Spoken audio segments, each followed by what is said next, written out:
Hey, what's up, basketball fans? Let's do a quick breakdown of the NBA DFS slate for the 26th of April. I'm sure things are bound to change. I know we got word that Russell Westbrook is now questionable. Clearly, that will have some influence on this game or on this slate, but we'll take that stuff as it comes.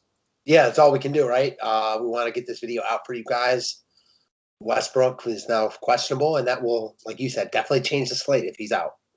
No doubt about it, guys. So we got a drafters draft. We're going to start up here at 2 p.m. Central. If you're checking this thing out early and you want to play, hit me up. Only 3 days to go on this massive overlay contest. So they got 6,000 entries in this big NFL GPP year-long contest, only $5.50. They're only 3,700 deep on this thing, which means that, in the next 3 days, they'll get some more entries, but they won't fill it, which means big-time overlay over on drafters. Promo code DFS 5-pack. And if you want to sign up and play, please get me on your friend list so we can do some drafts together. Let's get it, man. All right, guys. Weekly memberships and monthly memberships available through the website. You get both sports. And we're about to start rocking some GPPWs when we do the NBA playoffs here in a couple of weeks. Subscribe to the station if you're new to it. Struggle to find my cash lock for the day, so I'm going to talk about the Utah Jazz as a little bit of a hole right now. So embarrassing loss the other day against a really bad Timberwolves team. They just absolutely just fell apart. My boy Joe Ingles was god-awful.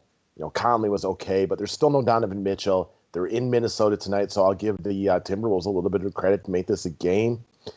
Conley, to me, is the safest of the Utah Jazz pieces. I like Ingles. I like Bogdanovich. I like Royce O'Neal. I like a bunch of their players. But for me, the safest is going to be Mike Conley at the point guard position. They still want that one seed. A lot of opened up usage without Donovan Mitchell in there. And if I'm looking for the safest, it's Mike Conley for me.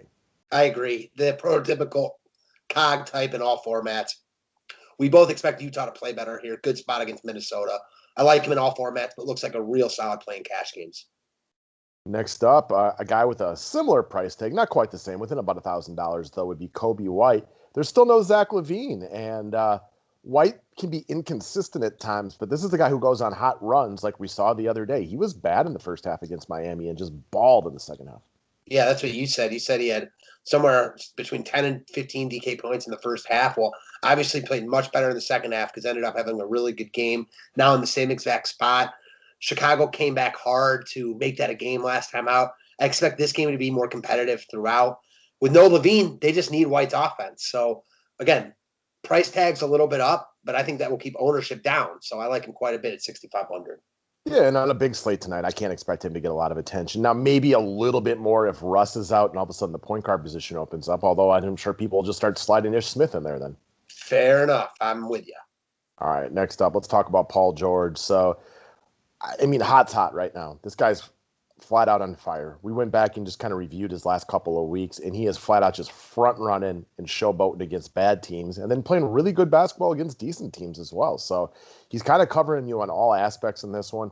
New Orleans is not a team that we fear in the slightest. The Clippers still have motivation to win a few more games, make sure they keep their seed in the way that things are. No Kawhi Leonard tonight. He's going to be wildly popular. And if Westbrook is out tonight, insane chalk. Yeah, as he should be. Like you said, playing really good ball right now, especially in matchups that aren't against the top teams in the league. And this is another one of those matchups. You just plug him in and move on. Don't make your life more difficult than it needs to be. So I look at him a lot like Russ last night. And Russ had a rare bad game. But that's no reason to run away from a formula of success. And the formula for success has just been playing Paul George lately. And it's possible he has a bad game tonight, but on all likelihood, he probably just keeps it rolling with another 50+. Amen. All right, next up, let's talk about some of the pivots. And I like the San Antonio-Washington game. This is two teams that need wins. We discussed the Wizards a little bit ad nauseum on this one. The San Antonio, I believe, is in the 9 seed right now, 9 or 10. I can't remember off the top of my head, but they have every motivation to keep winning. And while guys like Murray are getting a lot more love from an ownership perspective, DeRozan, because he's a couple $100 more expensive, is getting looked over right here. I like him quite a bit here in this spot in a big game for San Antonio. Pretty much everything right now is a big game for San Antonio. And I like it even better if the Wizards remain undermanned. I like it better if Russ is out, but that one's not as important for me. If Rui is out, I like it even more because Rui is their kind of stopper on wing players like this. And if he's out again tonight, DeRozan takes another subtle bump up, in my opinion. He's a good player, still playing well in a game they need to win against a game that gives up DFS points. Yeah, pretty sure. I thought I read Rui is going to play, but I'm with Okay. you. That might hurt him a little bit, but playing well right now, the best player on the Spurs team that needs wins. You know I'm a huge DeRozan fan. Don't need to twist my arm too much to get me on board, and that's the case tonight. Yeah, so like while DeJounte's coming in with good ownership, like DeMar DeRozan currently projected for around 3% ownership. And like if he was like 8,200, I bet you that number like triples or quadruples. Amen. All right, last up, Mo Bamba number 5. I think a big thing here, guys, is Carter was on a minutes limit last night. It's entirely plausible he doesn't play tonight or he remains on a minutes limit. The one thing I struggle to see is Carter being like a full go, right? Like on a back to back after he missed a game or two, played on a limit last night. I don't think he's going to be a full go tonight. So if he's out, I think you lock Bamba in personally. If he's on that minutes limit again, I think you take a long look at Bamba, who I'm a big fan of, puts up DFS points when he's out there. In 25 minutes last night, put up a solid 35 with upside for much more. He did not do anything last night that he couldn't do tonight. Regardless if you think this is going to be a game or a Lakers blowout, Bamba's going to get his run.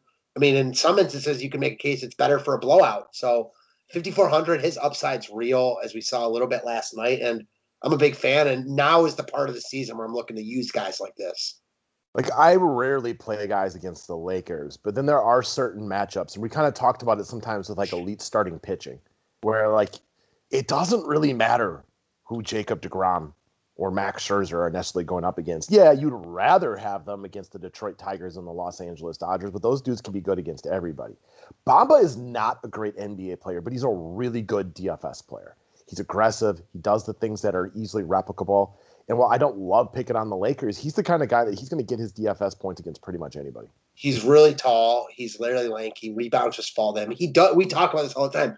Centers and point guards walk into DFS points. Bamba's a true case of that. He's also skilled. He blocks shots and makes threes. So, yeah, he's not going to translate to wins for the Magic, but he's going to put up DFS points when he gets run.